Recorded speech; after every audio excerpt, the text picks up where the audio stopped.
kasih Yang Berhormat Datuk Speaker. Terima kasih atas peluang yang diberi untuk bahas dalam Dewan Yang Mulia ini.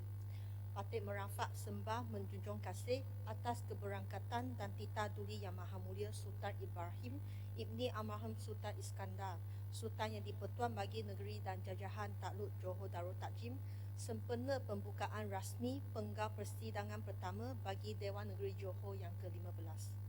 Johor Jaya juga ingin mengambil kesempatan ini untuk mengucapkan setinggi-tinggi tahniah kepada Setiausaha Negeri Johor atas penganugerahan Darjah Yang Mulia Setia Mahkota Malaysia, Panglima Setia Mahkota, sempena sambutan ulang tahun Hari Keputeraan Rasmi ke bawah duli Yang Maha Mulia Sri Paduka Baginda yang di-Pertuan Agong pada 6 Jun yang lalu.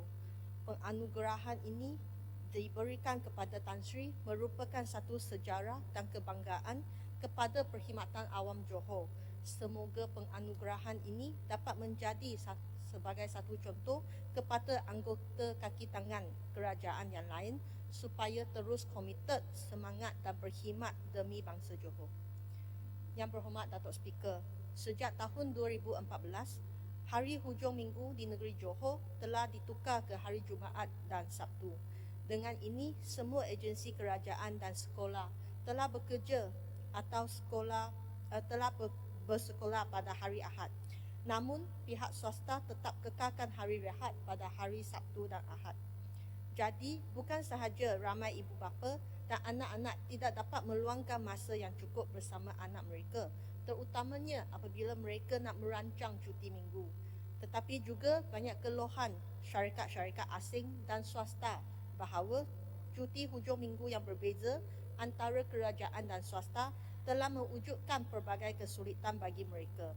Mereka turut menyuarakan harapan supaya hari hujung minggu dapat ditukar semula kepada Sabtu dan Ahad. Johor antara penyumbang utama ekonomi negara. Penetapan cuti hujung minggu sektor kerajaan yang selaras dengan sektor swasta akan dapat meningkatkan lagi produktiviti, kecekapan negeri Johor dan juga sektor pelancongan negeri. Menteri Besar telah berkata bahawa kerajaan negeri akan mengkaji semula pelaksanaan cuti hujung minggu. Oleh itu, Johor Jaya menyeru agar pihak kerajaan negeri segerakan kajian pertukaran hari cuti minggu supaya dapat dipersembahkan kepada duli Yang Maha Mulia Tuanku untuk mendapat perkenan Tuanku. Yang Berhormat Datuk Speaker, negeri Johor merupakan negeri yang indah dan kaya dengan khazanah serta produk pelancongan. Sama ada kepulauan yang cantik dan indah, taman negara yang penuh dengan khazanah, padang golf, taman tema dan tempat membeli belah yang bertaraf internasional, budaya dan makanan yang enak mahupun bandar yang dipenuhi dengan sejarah. Tambahan pula, lokasi negeri Johor yang cukup strategik iaitu terletak di sebelah Singapura. Negeri Johor patutlah menjadi tumpuan pelancongan dalam negara, namun sedih katanya Johor masih diberikan imej sebagai tempat laluan sahaja. Sektor pelancongan merupakan sektor penting dalam memainkan ekonomi tempatan dan ia menghadapi cabaran semasa pandemik. Inilah masa bagi pihak kerajaan negeri merancangkan semula sektor pelancongan. Apabila semua negeri masing-masing sibuk membuat promosi bagi produk pelancongan untuk menarik pelancong ke negeri masing-masing, timbulnya beberapa persoalan di kalangan rakyat. Pertama, Zoo Johor. Zoo Johor merupakan satu tempat pelancongan yang digemari oleh ramai, terutamanya ibu bapa suka sangat mereka membawa anak pergi ke Zoo Johor. Dan tiket Zoo Johor merupakan tiket yang paling murah mungkin di seluruh dunia, iaitu RM2 sahaja. Selepas PKP, semua negeri sibuk membuat promosi menarik pelancong ke negeri masing-masing, tetapi Zoo Johor tutup bagi naik taraf sejak Oktober tahun 2020. Sehingga kini tidak tahu lagi bila nak buka lagi. So, soalan saya, bilakah Zoo Johor akan dibuka semula untuk pelancong? Kedua, Kepulauan Mersing dipromosikan sebagai Maldives Malaysia. Keindahan pulau menarik pelancong untuk island hopping dengan izinnya, memancing dan juga mengelam diving di sana. Tindakan penguatkuasa yang ketat dan mengelakkan bilangan pelancong adalah penting supaya dapat memelihara keindahan marine, menjamin sustainability marine dan pada masa yang sama dapat menarik pelancong dan menjana ekonomi tempatan. Namun, insiden penggelam yang berlaku baru-baru ini amat menyedihkan pelancong di mana tempat selam iaitu diving yang terkenal dalam negara ditutup selepas insiden. Apabila kita mengkaji balik, insiden tersebut berlaku atas kesalahan pemandu bot. Siapakah yang harus bertanggungjawab atas penguatkuasaan pemandu bot? Dan ini serupanya kalau ada kemalangan berlaku, sepanjang jalan tu ditutup. Inilah berlaku di sana apabila insiden tersebut berlaku, aktiviti selam ditutup, dihentikan. Bilakah pulau akan buka balik untuk diver menyelam di sana? Dan kemudian ketiga, bagi merangsang sektor pelancongan, kerajaan negeri telah memperuntukkan 1.5 juta sebagai voucher pelancongan Johor dalam bajet 2022. Dan voucher tersebut dilancar dan ditebus sehingga 30 November tahun lepas.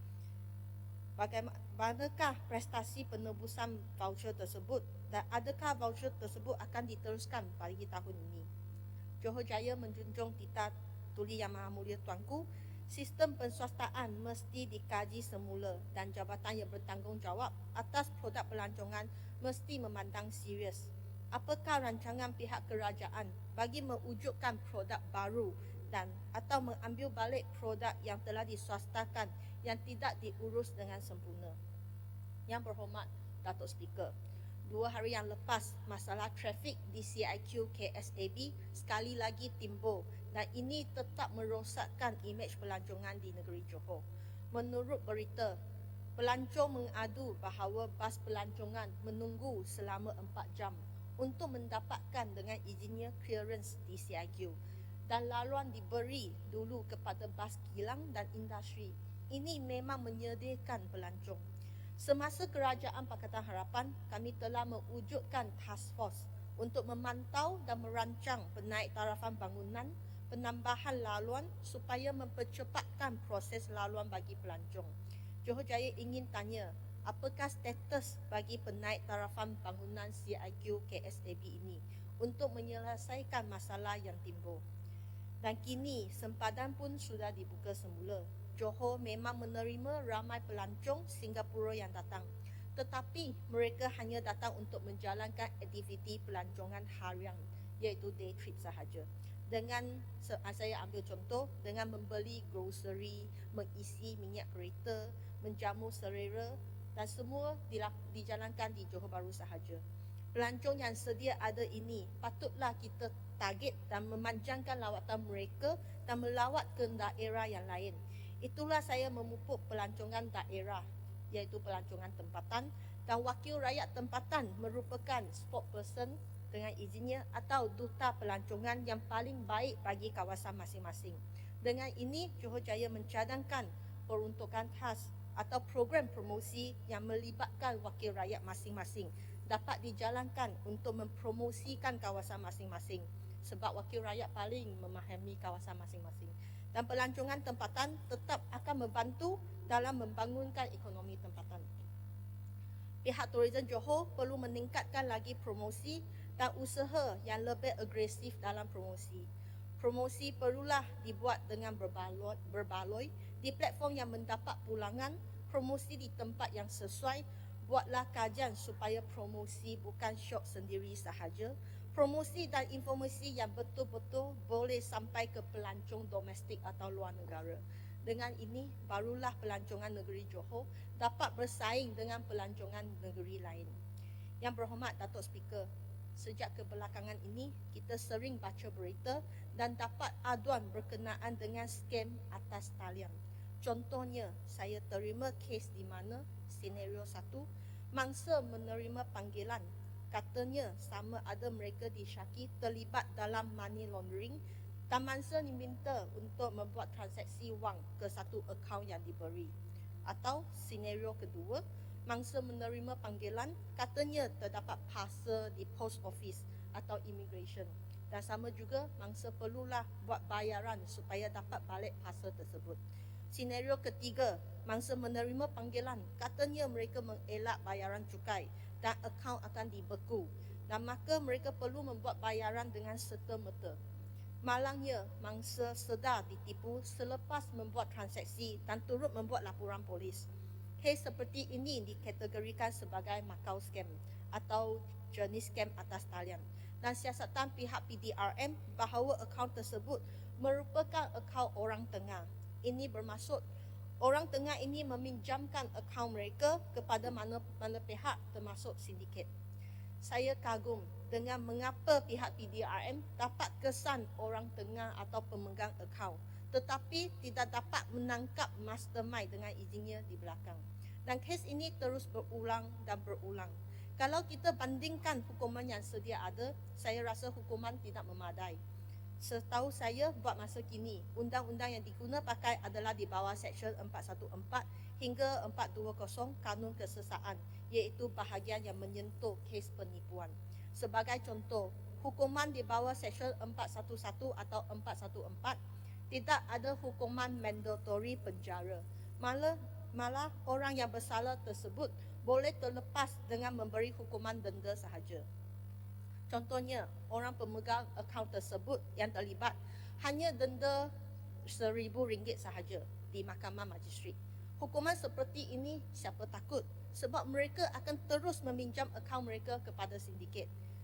Saya baca dalam berita, bahagian jenayah komersial di Negeri Sembilan telah mengumumkan bahawa pihak sindiket telah membuat promosi dan dalam sosial media untuk mengupah, mencari sesiapa yang berminat untuk menyewa akaun bank mereka. Antaranya yang paling ramai terlibat adalah golongan yang berumur 20 hingga 40 tahun. Kerana kerja-kerja sewaan bank akaun sangat mudah dan membolehkan mereka mendapat bayaran sewa yang baik. Mereka tidak perlu buat apa-apa kerja, cuma sewakan akaun mereka sahaja, dan hukuman yang begitu rendah membolehkan mereka dapat pendapatan yang memuaskan. Negeri Sembilan pun mengatakan bahawa dari bulan Januari hingga Mei terdapat 565 orang yang ditangkap kerana terlibat dalam jenayah komersial. Antaranya 343 orang disyaki melakukan sewa bank akaun mereka. Johor Jaya ingin bertanya, bagaimana pula dengan negeri Johor? Berapakah peminjam akaun bank yang telah didakwa di mahkamah? Dengan ini, Johor Jaya menyusulkan bahawa undang-undang mesti dipinda supaya ada hukuman mandatory penjara minimum 1 tahun. Bank negara perlu mengambil tindakan dengan segera, bekerjasama dengan bank. Kalau kita sering dengar, mangsa tidak buat transaksi pun, duit dalam akaun mereka pun boleh transfer keluar. Adakah security bank perlu dikaji semula? Dan ketiga, ramai mangsa juga mengalami experience di mana selepas mereka login dengan wifi, sistem digodam kena hack. Data peribadi butiran bank dicuri. Apakah tindakan kerajaan negeri dalam memastikan tahap keselamatan Johor wifi untuk pengguna-pengguna yang login itu terjamin? Keempat, menurut PDRM, amount scam yang terlibat di negeri Johor pada tahun ini dari Januari ke Jun adalah 25 million. Ini menunjukkan 70% peningkatan berbanding dengan tahun lepas. 25 million ini turut menunjukkan wang tersebut lesap di pasaran yang sepatutnya menjana ekonomi negeri Johor. Kerajaan negeri Johor perlu mengambil tindakan. Kempen kesedaran perlu dijalan secara besar-besaran supaya kes scam boleh dipandang serius dan rakyat Johor dapat lebih peka apabila terima sebarang mesej. Mangsa-mangsa yang terlibat tidak kira kaum, bangsa, agama, lelaki atau perempuan, orang tua atau orang muda. Jadi, marilah kita usaha demi Johor. Saya turut berharap ahli parlimen memandang serius dan membawa isu ini dalam parlimen. Yang berhormat Datuk Speaker, Johor Jaya ingin membawa 10 isu kawasan yang timbul dalam kawasan Tun Johor Jaya. Pertama, isu lebuh raya Pasir Gudang. Sejak saya menjadi wakil rakyat di Johor Jaya, isu naik taraf lebuh raya Pasir Gudang menjadi salah satu tumpuan utama saya. Lebuh raya Pasir Gudang yang merupakan jaringan utama dalam Johor Bahru masih belum habis kerja-kerja naik taraf. Masalah lampu jalan berlubang-lubang, terutamanya selepas hujan, memang sangat menyedihkan pengguna jalan. Johor Jaya berharap JKR dapat memandang serius terhadap lebuh raya Pasir Gudang dan Johor Jaya ingin bertanya, bilakah fasa kemudian dapat bermula dan bilakah keseluruhan projek ini dapat disiapkan. Kedua, masalah lalu lintas dalam DUN Johor Jaya. Terdapat banyak masalah lalu lintas, termasuklah masalah ruangan parking yang diminta kaji semula di Jalan Dedak, penaik tarafan jalan di persimpangan Jalan Masai Baru ke Jalan Ros Merah Utama, kaji semula laluan satu hala di Jalan Molek 2, masalah kesesakan trafik di Sri Alam dan lain-lain. Kesemua masalah ini saya telah pun merujuk ke PBT masing-masing. Harap tindakan diambil dengan segera. Ketiga, Taman Kanak-Kanak dan Rekreasi. Terdapat satu projek penyelenggaraan, pembersihan dan penjagaan landscape di Taman Kanak-Kanak Rekreasi di Jalan Teratai 49, Johor Jaya. Papan notis telah mencatatkan bahawa tarikh naik taraf adalah bulan April tahun 2021 hingga April 2022. Namun sampai sekarang tiada apa-apa kerja telah dijalankan. Dan keempat, kerja-kerja naik taraf Jalan Masai Lama sudah lama ketinggalan. Sudah melebihi 5 tahun pun belum siap lagi. Johor Jaya agak khawatir dengan kontraktor yang dilantik dan haraplah tindakan lanjut bagi projek ini. Kelima, Johor Jaya minta kerja-kerja penggalian dasar Sungai Pelentong perlu dijalankan supaya mengelakkan banjir kilap berlaku di kawasan Kampung Baru Pelentong, Kampung Pelentong Baru, Taman Sri Pelentong dan Masai. Keenam, dulu mungkin musim hujan kita risau banjir akan berlaku. Tapi sekarang tak perlulah musim hujan. Setiap kali kalau hujan turun dengan lebat je, Belantik, Kampung Bendahara, Kampung Saujana, Taman Sri Pandan mesti banjir kilat. Rumah-rumah yang dikena tetap sama sahaja. Setiap kali saya tanya, MBJB tolak JPS, JPS tolak JKR, JKR tolak pula MBJB. Itulah apa yang berlaku selama ini. Johor Jaya mohon supaya jabatan yang bertanggungjawab duduklah sama-sama carilah cara penyelesaian jangka panjang untuk menyelesaikan masalah ini. Ketujuh, kawasan Johor Jaya terdapat kawasan JJ Square dan Pasar Awang Johor Jaya yang merupakan satu kawasan pusat ekonomi yang penting. Namun bangunan tersebut sudah lama terbiar dan disyaki penagih dadah pun pecah masuk bangunan. Pasar Awang pun sudah lama tidak dinaik taraf di mana bumbungnya bocor, tandas kotor dan sebagainya. Apakah rancangan pihak kerajaan di atas bangunan tersebut? Saya bercadang supaya penaik tarafan dijalankan. Bukakan tempat tersebut kepada penduduk yang ingin menjalankan perniagaan kecil seperti ibu tunggal atau orang muda untuk bermula perniagaan dengan sewa yang murah. Selain itu, jadikanlah sebahagian bangunan tersebut sebagai pusat komuniti dan memberi ruang kepada pihak yang ingin sewa untuk menjalankan mesyuarat dan aktiviti. Ke-8, untuk makluman Dewan Yang Mulia ini, projek pembangunan Taman Sri Molek Perdana sudah tangguh melebihi 10 tahun. Atas usaha semua pihak terutamanya SPMB, salah satu blok berjaya mendapatkan kunci pada tahun lepas. Namun blok yang lain masih belum. Saya berharap projek ini dapat lengkap dan serah kunci kepada blok pada tahun ini. 9. Apakah status hospital Pasir Gudang buat masa kini? Dan akhir sekali adalah pembinaan SJKT Bandar Sri Alam. Sudah lama dibina dan sudah siap dibina sejak tahun 2019. Tetapi sehingga kini pun masih belum buka sekolah lagi. Yang berhormat Datuk Speaker, sebagai rakyat Johor, saya berasa gembira apabila Menteri Besar sendiri turun padang untuk memahami isu kesesakan di custom, di immigration, meninjau jalan dan traffic light pun yang amat berhormat Menteri Besar dapat diselesaikan dengan cepat. Memandangkan jadual yang hektik pun Menteri Besar sanggup turun padang dengan rendah diri. Ini memanglah satu contoh yang baik kepada semua, sama ada Exco, pengarah atau ketua jabatan. Kesemua isu tempatan yang saya bawa tadi, 10 isu tu, tidak eloklah saya tag Menteri Besar dalam Facebook. So dengan ini saya menjemput Menteri Besar turun ke kawasan saya, sama-sama kita meninjau tapak. Yang paling penting, jangan lupa ajak saya. Dulu apabila MB Menteri Besar menjadi Exco Pelancongan pun, Menteri Besar mengajak saya untuk berbincang isu sektor pelancongan. Itulah model dan contoh yang baik. Namun sedih saya katakan, Esko Kesihatan yang turun padang meninjau Hospital Pasir Gudang tidak jemput saya. So Esko haruslah belajar dengan Menteri Besar. Sebagai Yang wakil berhormat, rakyat, masa dah tamat. Yang berhormat Datuk Speaker, izinkan saya akhiri ucapan saya dengan serangkap pantun. Yang lebih berpengalaman perlu kita hormat. Yang lebih muda perlu kita jaga. Demi Johor kita berkhidmat, untuk rakyat kita bekerja. Sekian, terima kasih. Terima kasih